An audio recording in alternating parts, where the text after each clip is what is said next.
Krishna, Krishna Krishna Hare Hare, Hare Rama Hare Rama, Rama Rama Hare Hare.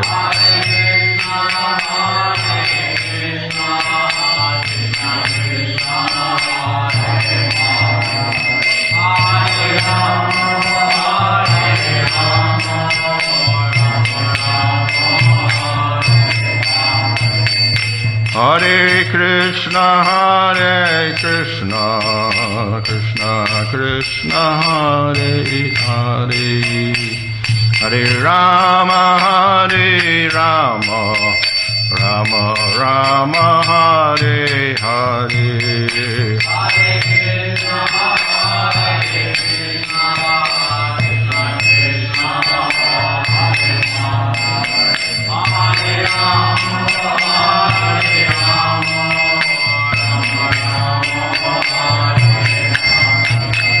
Hare Krishna,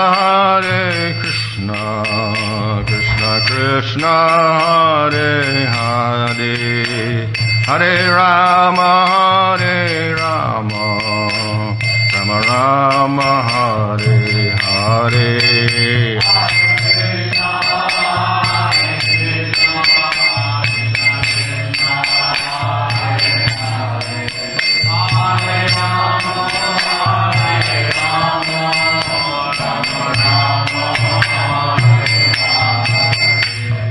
Prabhupada, Prabhupada, Prabhupada, Jaya Prabhupada, Jaya.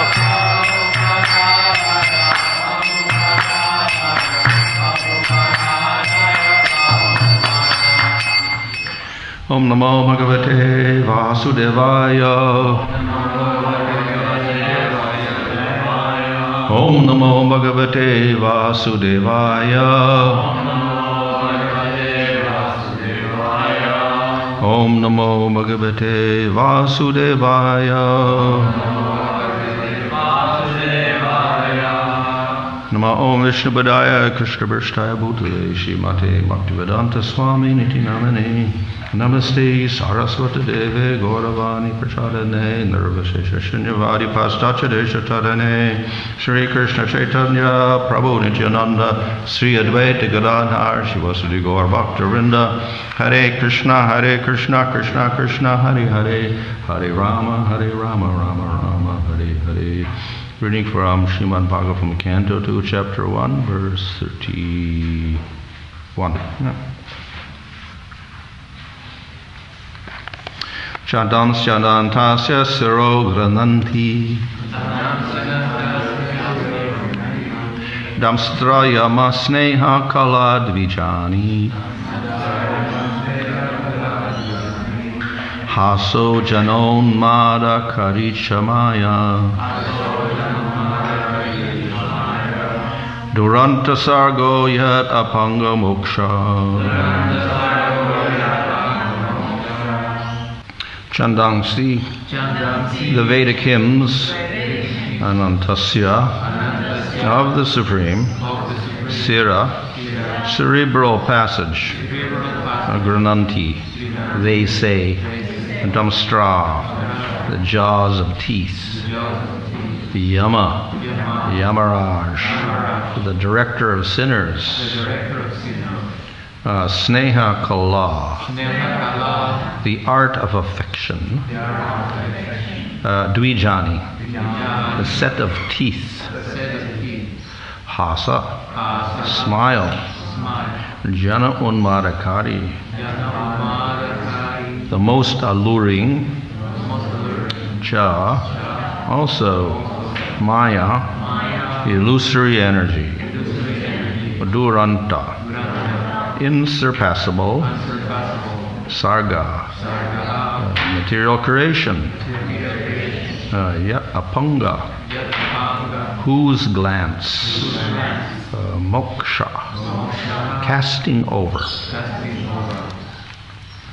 Translation, they say that the Vedic hymns are the cerebral passage of the Lord and his jaws of teeth are Yama, god of death, who punishes the sinners.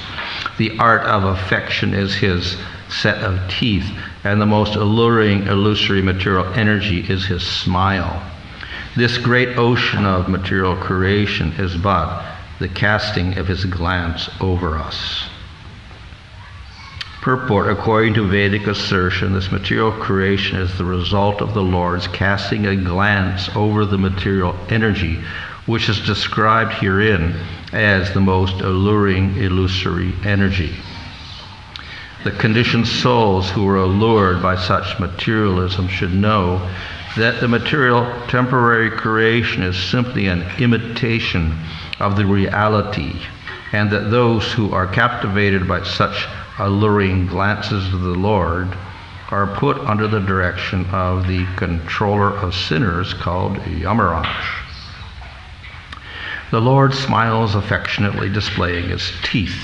The intelligent person who can grasp these truths about the Lord becomes a soul fully surrendered unto him. Translation: they say that the Vedic hymns are the cerebral passage of the Lord, and his jaws of teeth are Yama, god of death, who punishes the sinners. The art of affection is his set of teeth, and the most alluring material energy is his smile. This great ocean of material creation is but the casting of his glance over us. This is a continuation of a description of the universal form, or the Vishwarupa or Virat Rupa, which has been explained as being not a spiritual form of the Lord, but a form useful for people who cannot understand about spiritual form. So they are given a form composed of things that we are familiar with in this material world, and then we meditate on this form of the Lord composed of all of these different aspects of the material world, like the planetary systems, from his feet to his head, and then in this case we see the various senses with various devatas and elements manifesting themselves through his senses and sense objects, etc. So this continues this description of the universe in terms of the limbs of the Lord and the senses of the Lord, and how they constitute this form. So the idea here is that ultimately there is a form of the Supreme Lord, and there is a form of the material world, represented by the different planets and elements within this body of the Lord. But obviously, the form of the Lord is not material, so therefore it's called imaginary, because we're attributing material elements as part of the body of the Lord. But this is useful so that we can understand that everything is in the Lord, and everything is controlled by the Lord. So all the material elements, all the planets, all the senses and sense objects, all the devatas are under the control of the Supreme Lord. Just as in our material body, our various senses and limbs are under the control of the Atma, and then the Paramatma, the Supreme Lord within the body. So this is, we can say, a little metaphorical type of representation of the Supreme Lord, to show that everything in the material world is ultimately under the control of the Lord, just as everything in your body is under the control of the Atma and then the Paramatma. So if we can accept this, then we understand ultimately that the Lord is in control of everything. That's so, and also that the Lord has a form. So that's the good aspect of this type of conception, universal form. The bad conception, of course, is that it's all material, and we shouldn't think of the Lord as simply being trees and oceans and animals and planets, etc. The Lord is nothing material, because these are material bodies and material elements. So the Lord is separate from this completely. So we shouldn't take the universal form literally, that this is the form of the Lord. But it's a a metaphorical form of the Lord to show that the Lord controls everything within the material world, including the devatas and the senses and the sense objects and the planets and the different life forms here. Nevertheless, it's also on a lower level for people of the material world, it's a rather popular form. So therefore in India we'll find many representations of this universal form, this huge form with planetary systems and devatas and animals stuck to his body, etc. It's quite a common representation in India. So at the same time, we can't think that's the ultimate form of the Lord because it's material. In that sense, it's called imaginary. But as I said, the good aspect of this is ultimately we understand everything is under the control of the Lord, and that the Lord does have his own form. It's not a material form composed of material elements and planets. It's a spiritual form. But nevertheless, he has a form. So these are the positive aspects of this type of meditation. Negative, of course, is that it's material. So the Lord ultimately is not material. So this type of meditation is useful for the less advanced spiritualists or yogis. And at the beginning of this is the beginning of second canto, where Sukadeva Goswami begins to speak to Parikshit Maharaj. So he begins at the bottom with this very elementary meditation on the Lord, which is actually a material form. But as I said, the advantage is that ultimately it's under the Supreme Lord, controlled by the Supreme Lord, and the Lord does have his form also. So therefore it's useful in some respects. Later it's explained that the more advanced yogi gives up this type of meditation on the universal form, or the Lord as material elements and planetary systems, and he concentrates on a spiritual form of the Lord that is called the Paramatma form. So this is a form of Vishnu, which is actually spiritual. But this Paramatma form also is somewhat limited because his function is in relation to the creation and destruction and maintenance of the material world. So we know that we have Mahavishnu who breathes out all the universes in seed form, and then they begin to expand, and then Vishnu enters as Garbhodakshaya Vishnu within the universe, and Garbhodakshaya Vishnu creates Brahma, and then Brahma starts creating material planets out of the elements, and then he makes bodies for all the living entities. So that is described in the third and the fourth cantos of Bhagavatam. And then in the fifth canto we have a description of all of the planetary systems there, fifth canto. So in this way the Garbhodakshaya Vishnu within the material world starts creating all the planets and bodies for living entities. And then we have a third form called Kshirodakshaya Vishnu, who expands into all the living entities within the material world and witnesses everything for them and helps them fulfill their desires. So we have these three forms of the Lord related to the material world who are monitoring it. So these are actually spiritual forms, unlike this Vishwarupa, which is a material form. So that's a higher form to meditate on, the spiritual form rather than a material form. So therefore the more advanced yogis will meditate on this Paramatma feature of the Lord. It is also not the ultimate form of meditation. It's spiritual, but it's limited to the Lord in relation to the material world and how he creates the material world and pervades the material world, etc. So it's not the form of the Lord in the spiritual realm where he's only performing pastimes with his devotees. So that's a higher form than that Paramatma form. And that form we call Bhagavan. So that's the personal form of the Lord. So the devotees prefer that form. And if we establish a relationship with Bhagavan, then we can get a spiritual body and participate in his pastimes or his activities in the spiritual world. And we experience prema. So with the Paramatma form, our relationship with that form is rather limited, and therefore the yogis, even if they realize Paramatma, they don't experience prema. They're on a lower level. So they have options. They can merge into Paramatma. That's one idea, which is not considered very good. Or they can merge in Brahman, the impersonal aspect of the Lord, or the effulgence of Paramatma.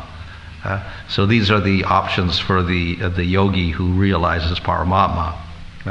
But this is at least liberation, and it's superior to the yogi who meditates on the Virat Rupa, or the universal form, which is actually a material form. So one has to graduate from the universal form described here to that spiritual form, and then you get liberation. So this Virat Rupa, therefore, is the inferior form of meditation for the yogis. So the less advanced yogis utilize this form. Now, so this form actually is, we can say, useful for people in the material world, because they cannot understand a spiritual form or a spiritual world. They can only understand what they see in this world, matter. So therefore, if we have a form of the Lord that's made up of the things of the material world, then they say, okay, we can at least conceive of that. So the idea, the advantage of the universal form is to show that everything in the material world is under some controller.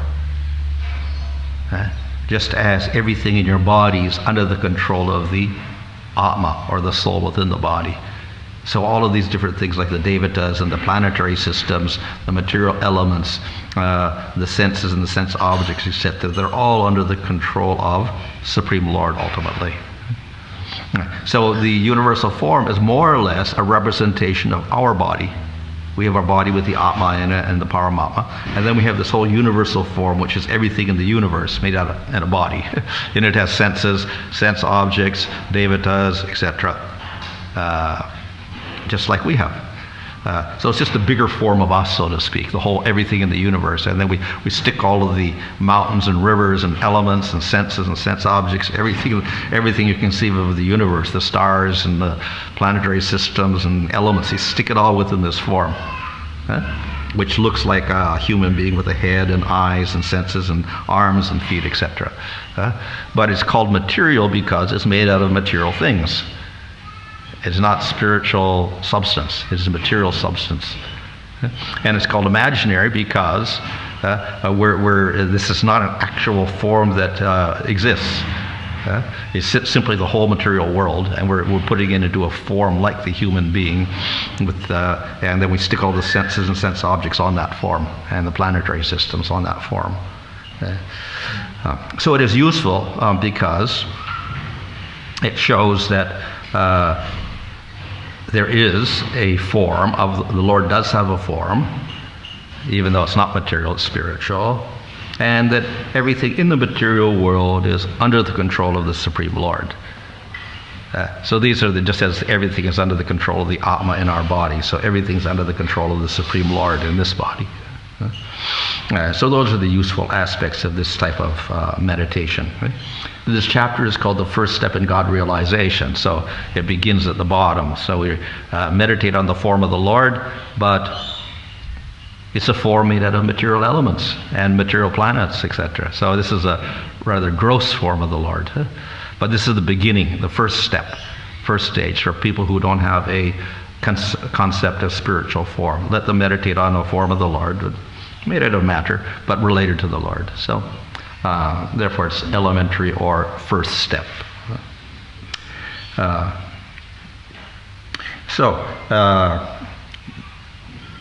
This is useful for less advanced people, because at least they understand that everything in the material world is not produced by chance, and it functions just like your body functions. And your body does not function by chance. Everything is very particularly arranged. And if it doesn't go in that particular arrangement, then there's something wrong with your body. And you may get sickness, you may get paralysis, you may go crazy or whatever. When the body doesn't function in its proper way, then we have all sorts of problems. So everything in the material world is arranged like a body, and it's got its particular function, and it acts in a certain way predictably, and in this way the world goes on. We can interrupt the workings of material nature, just as we can interrupt the activities of our body. So if you eat the wrong food, or you take some harmful substances like alcohol, etc., then you disturb the body and then it doesn't act properly. And ultimately you keep doing that, then your body eventually breaks down and you die early. So you can misuse your body also. So the same thing on the larger level also. Everything is operating in a particular way, and we should not disturb this universe. We should let it operate as it's supposed to operate. So when we start disturbing the operations of that universal form, tinkering with that body of the form, with the eye or the ear or whatever like that, then we get a big problem in the whole universe or in the world. So, in other words, we could say in terms of modern world, etc., it's very useful to understand that the universe and the world we live in is like a body, and if you disturb it in all sorts of ways because you don't understand how it's operating, that creates a big disturbance. And this is a big concern in the modern world. We tinker around with material nature, we affect the water, we affect the air, we do different things, we throw chemicals into the water, chemicals into the air, whatever, then everything starts reacting negatively, we get holes in the ozone layer, things like that, holes in the ozone layer, we get contaminated water, ecology of the whole earth gets upset, chop down the forests, so that we end up with deserts and things like this. So when we start tinkering with the material world and upset the balance as human beings, then we end up with a lot of problems. If we don't have the human being, then we have less problems. This world goes on as it goes on. But when the human being comes, he starts disturbing that whole system, then we get problems. So this is the problem with the human being. We disturb the ecology of the earth, and then we end up with great problems that we have to suffer from. So that's, we could say, a useful analogy with its universal form. You tinker with the body too much, and then the body gets disturbed, it doesn't operate properly, and it breaks down, and then the whole thing dies. Destroys itself, ultimately. So the same with the human being in relation to this world. If we tinker with it too much and disturb it too much, then it will refuse to operate properly, and it breaks down and whatever, and we end up with a lot of problems. So in this way, we should understand from this a practical point of view. We can view the whole universe, and then within that universe, our particular world, the Earth, planet, like a body. And the body operates in a certain way, and if you don't treat it properly and you interfere with its functions, then it gets sick. It gets diseased, and it may die on you. So that we understand very well in the modern world with the advent of the human being and his attempts to disturb the world, control material nature, exploit the earth and the water, etc., for his own purposes too much in a greedy way. Then we end up with all these problems. So this, of course, is also indicated even in the ancient works like the Vedas, the Upanishads. So in the Isopanishad there it says that you have your quota, and then you act with that quota, but you don't take more than you need. So in other words, the earth is running on certain principles, and the human being should not interfere with those principles, disturb the earth. They should act according to principles. So what those principles are, it's very difficult for us to understand. We could say, well, I just want to go out and enjoy the world and exploit everything and dig up minerals out of the earth, take the fish out of the water, shoot all the animals and whatever like this, exploit everything, plant crops, take all the crops out, etc. So what is the human being supposed to do? So on our own, we end up speculating a lot about what's best. And then we end up with a lot of problems. So the scripture gives us some guidelines. And the basic guideline is we have to limit our enjoyment. We have to limit our exploitation of this material world. You have your quota, so to speak. Maintain your body. Beyond that, then you shouldn't do anything. You do it, it becomes sin. And then you get reaction for that. And when we get a lot of people doing these sinful activities, exploiting other living entities, other human beings, and the earth itself, and all the elements of the earth, and unnecessarily taking them out and using it for their own pleasure, then we end up with problem. So, we say the Vedic literature, like the Upanishads, are very, very wise, and they say you don't interfere with this law, you cooperate nicely with the laws. And if you cooperate with those laws nicely, then the human being can live peacefully on this earth. That is, he'll get enough to maintain himself and family, etc., continue the population, etc. But if we start going beyond a certain limit of enjoying this material world, then we disturb it. And in disturbing it, we get all sorts of reactions for that. On all levels, environmental levels, etc. And that we see in the modern world. So we can see how the Vedic literatures are very wise, and in the modern world where we see the exploitation of the material elements and the result of that. We can see how the Vedic literature is very, very useful and gives very, very good guidance to us to take only our quota and not take more than that. And in this way we live peacefully on earth. So the universal form addresses this. The universal form is a form of everything in the universe, with all the planets, material elements, and living beings, with all their bodies stuck into a form. And that form, if it is operating properly, is alive and does activities, and it eats and breathes and whatever like that, and it survives. It's in its proper place. And when things don't function in their proper place in that body, then we get problems. When the stomach doesn't act as the stomach, or the kidney doesn't act as the kidney, or whatever, then we get problems with your body. You can't digest your food, you can't digest the fats or whatever, then you get problems in your body. Therefore the whole universe is composed in a certain way, and we shouldn't disturb the function of that universe, just as we shouldn't disturb the functions of our body. So we have to learn how, or what the principles are of not disturbing, etc. So this is what the scriptures are for.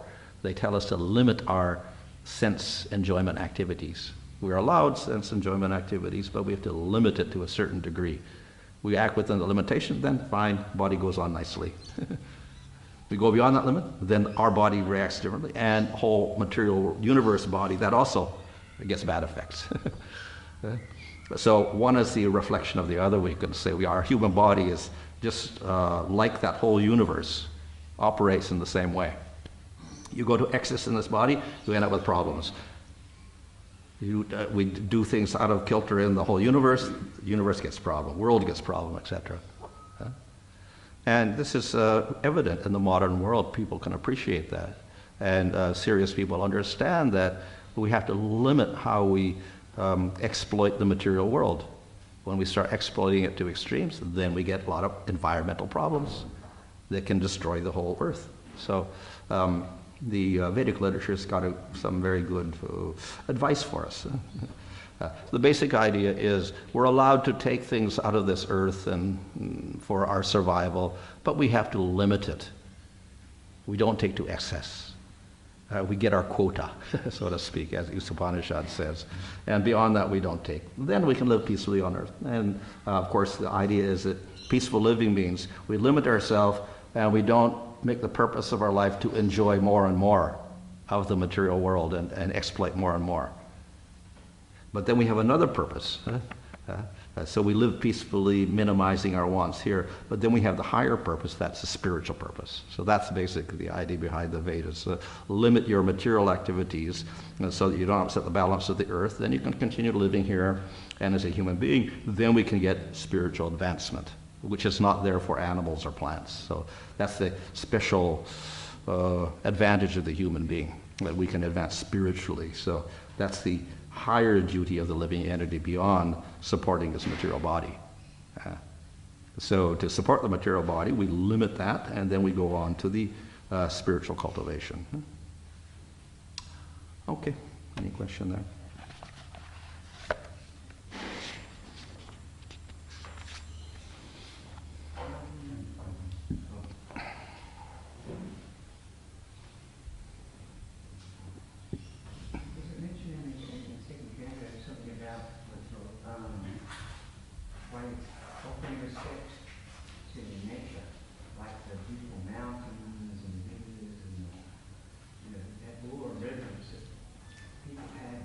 Oh, yeah, there's a whole chapter on that, actually. I think it's the next chapter or something like that.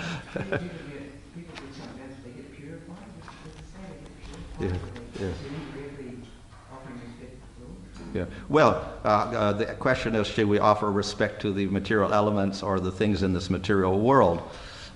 So that actually is an aspect of the universal form. If we appreciate the potency of water, or the beauty of the mountain, or the prowess of the lion, etc. These are called the vibhutis of the Lord, the specific powers of the Lord manifest in this material world. Of course, it's material, but it's a reflection of the qualities of the Supreme Lord in the spiritual world. So whatever wonderful thing you can see in this material world, some wonderful quality, it's a reflection of a spiritual quality in the Supreme Lord. So that's mentioned there in the when it talks about the in chapter 10 of Bhagavad Gita, Vibhuti Yoga. There we have a discussion of this. Of the mountains on the Himalayas, of the rivers I'm the Ganga, of the animals I'm the lion. Of this, these are called the Vibhutis of the Lord. So that's also you could say like the meditation on the universal form. If we appreciate the things in the material world, and we do have some spiritual consciousness, then we can relate that to something higher, the spiritual qualities in the Lord. So the prowess of the lion is related to the prowess of the Lord in the spiritual world. He is also like a lion in a sense, because he can fight the demons and do this, whatever, like that. He is clever, or whatever, like that. He's got all these qualities. So excellence in the material world is a reflection of the excellent qualities in the Supreme Lord in the spiritual world. So if we can admire the material qualities, then we can just transfer that on the spiritual level and understand the nature of the Supreme Lord. So that's the advantage of that. Of course, we shouldn't get caught up too much in the material things. We start enjoying them for ourselves, and then it becomes just material sense gratification. So we have to kind of have a little philosophical understanding behind our appreciation of material nature and all of its wonders. But that's basically the whole purpose of that chapter in Bhagavad Gita, chapter 10. It's a meditation on things in this material world that are reflections of spiritual qualities in Krishna. So by doing that, we can at least appreciate the Supreme Lord and also respect the things of this world as being emanations from the Lord.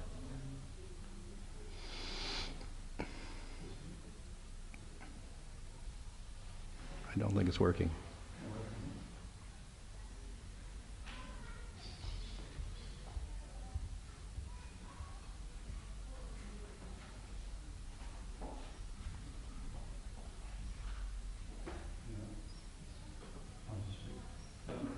No, I've seen that in spiritual circles you have a teacher and a student. So this type of meditation has been introduced by ISKCON Swami. Were there any examples of practitioners of this type of meditation? And does the Bhagavatam give an example? Yeah. Well, the unadvanced yogis meditate on this universal form. Those are the people that do that. The more advanced yogis meditate on Paramatma. It's a spiritual form. This is like a material, this is a form made out of the material elements, the material planetary system. So that's at least we get some conception of form, but it's made out of material elements. The more advanced yogis will graduate to a form of the Lord which is spiritual, Paramatma. But he's limited in his functions. Then the devotee of the Lord, he will meditate on the spiritual form, not of Paramatma, who's the creator of the material world, but the Lord in the spiritual world, who has pastimes with his devotees. So that the qualities are unlimited.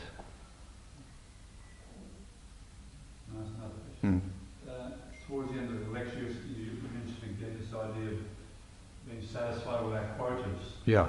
So this, I mean, how does someone understand what his quota is, and how do you avoid envy? Because it seems like everyone has a different quota.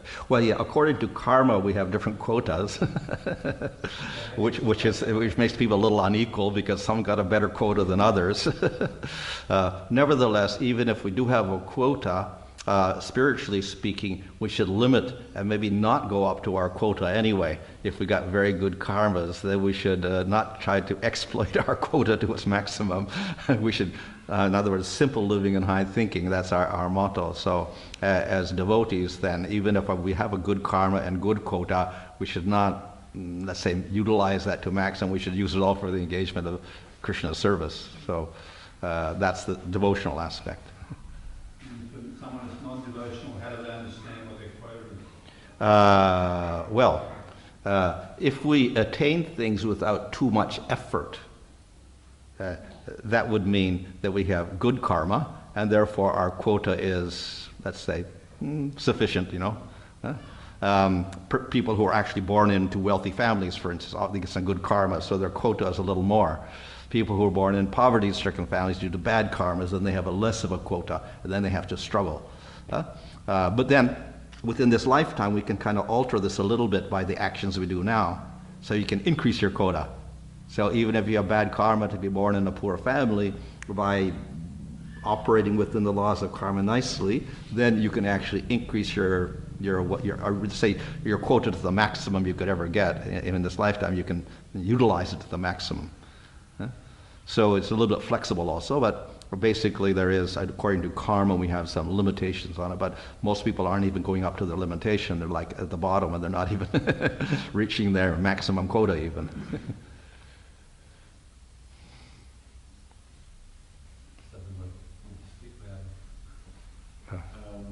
So should we start to understand how works our body before we go deep in spirituality? The motive? Yeah. Oh, well, definitely. We have, words like spiritual life and whatever like that, but it's rather vague. What does spirit mean? What does spiritual life mean, etc.? So, and why do I want to practice spiritual life? So we should ask, of course, what is spirit, etc., and why do I want to practice, etc. That's, say, the quality of the human being, to analyze and ask good questions. But then we should also see that we get proper answers to those questions. So what is spirit? Does spiritual life means to feel nice and peaceful or like that? So what does spirit mean? And then to do that, then we actually have to not just speculate on our own, then we have to get some information. Even in the material world, you can't speculate and just make up science on your own. You have to go to the scientific textbook and understand some principles this way or that way. If you get very advanced, then you can start experimenting on your own and making up new theories, etc. But you do have to have all the basic information. So the same with spiritual life. We do need some basic information. We can't just speculate everything. We don't want to follow because it's all restricting. We want to be free. You can do that, but you're not going to get very far. So we should actually get some concrete knowledge first. So that's why we have Scripture as the basis of that. We go to the Scripture, and then we can understand the basics. So once we get the basics, then we can begin to expand on that and understand what does it mean by spiritual life. What is spirit? What is soul? Who is God? Etc. So we should get the basic information. Based on that, then we can begin to have a practice.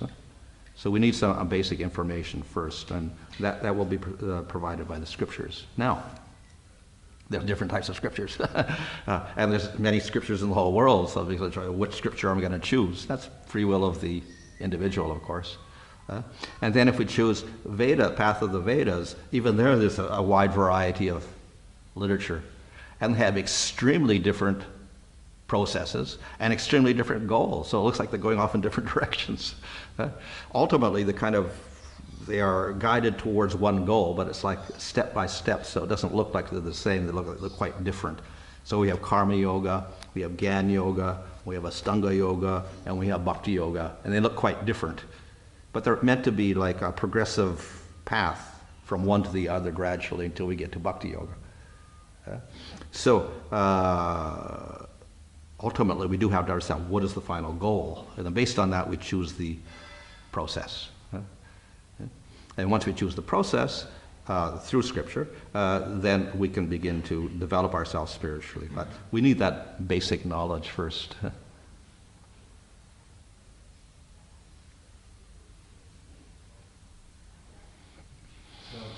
the universal form, it's not actually that, doesn't, you said it, mentioned that it doesn't actually form an actual body, like the lower planetary systems are shaped as a feet.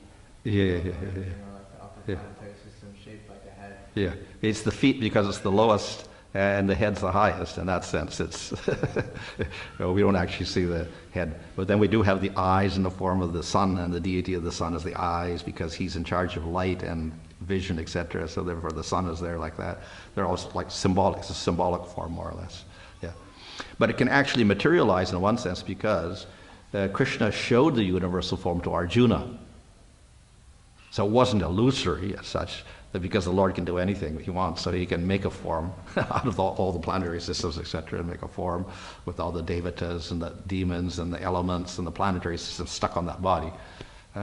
But it's very temporary, and it's made out of material elements. In that sense, it's not an eternal spiritual form of the Lord.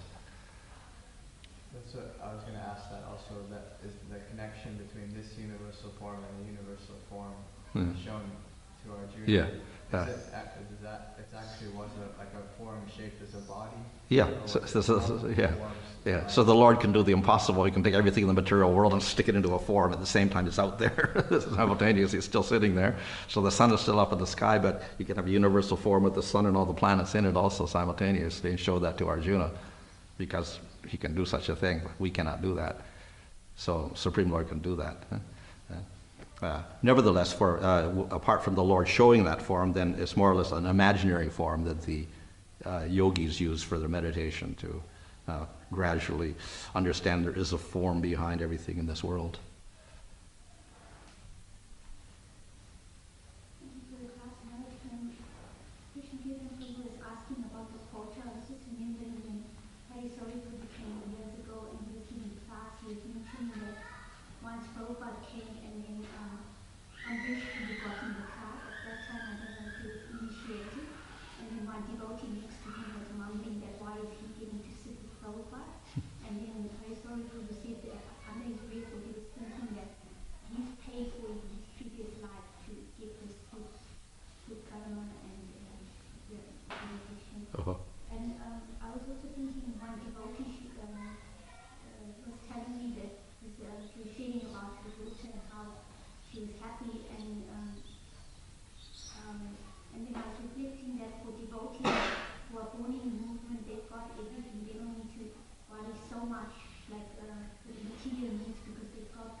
How does one? Not just increase one's good karma instead of going towards spiritual life. Oh, well, if we're interested in good karma, this means we're materialistic more or less, and we want to lead a nice, comfortable, sattvic life on earth, which is better than leading a tamasic life of ignorance. But at the same time, it's just another material attachment, and it binds us to the material world, so it's ultimately going to give its, prema and spiritual satisfaction. So we shouldn't get too attached to that. So we should be aware of it. But nevertheless, we accept some things as favorable conditions for bhakti. So whatever is favorable for bhakti, we can accept that. It makes our practice of bhakti easier. We accept that. And then we put most of our effort into trying to advance spiritually by performing acts of devotional service. To balance the two things out. So we accept things which are favorable, which may be due to good karma or whatever. And the other is that we concentrate more on the devotional activities. Maharaj, should I understand from this verse that the glancing smile of the Lord could have two aspects? The aspect of Yamaraj and the aspect of like a little bit more like a friendly aspect, or how should I understand that? You're talking about the glance? Yeah, that it says in the verse that the smile. The smile. Sorry, the smile here. Oh. Well, his teeth are Yamaraj. Yeah. Not a smile. Oh. Yeah, we find in the Bhagavad Gita, he chews up all of the people. He's swallowing, chewing them up. So that's death, destruction aspect. The chewing aspect of destroying everything is the Yamaraj. When he smiles, etc., that's we say the art of affection is said here. Huh? His smile. Yeah.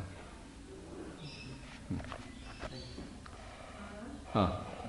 Just speaking to the question you made in your response, I think it's in second canto actually, I can't remember the exact, that there's a verse there and Prabhupada explains in the booklet that spiritual advancement and a comfortable life are incompatible. They're not the exact words, but the two just don't gel. Yeah. Well, of course it depends on how comfortable. So generally if we have too much wealth, then we get attached to that for material reasons, and then that is an obstacle to us. At the same time, we do find examples in the Bhagavatam, all the great kings were great devotees like Parikshit and whatever. So their wealth and comforts was no obstacle to them because they were fixed in devotional service, and they used everything for Krishna. Like Yudhishthira, he got the whole kingdom ultimately, and then he used everything for Krishna. For other people, of course, it's a danger, but for him it wasn't. So depending on the situation, material comforts can be an advantage, and we can use them for Krishna. That's called yukta vairagya. Or they can be a disadvantage because we get stuck in Maya and we get too attached to them, and then we don't do our devotional service. So depending on the devotee or his position in life, those material comforts may be good or bad. Okay, Hare Krishna.